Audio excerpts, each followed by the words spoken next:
האיש הזה תכנן, יזם, נתן פקודות, ביצע, ואני מניח שאם היינו משאירים אותו בחיים, הוא היה עושה את זה גם קדימה.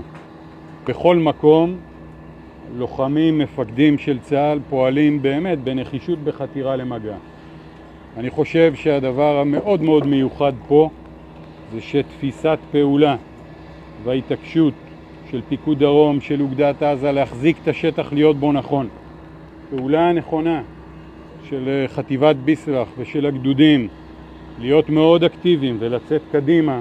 כי תראו, עשינו הרבה מאוד מבצעים מיוחדים במלחמה הזו, שהיה לנו מידע מצוין ושלחנו כוחות מוכנים לראש סיכה לאן להגיע. פה לא ידענו. והמענה הוא מענה מאוד מאוד חזק, הוא לא מענה חזק, הוא לא מענה חלש, הוא מענה מאוד מאוד חזק. זה המקצועיות שלכם, זה הנחישות שלכם, זה הזיהוי הקטן ואז הערנות.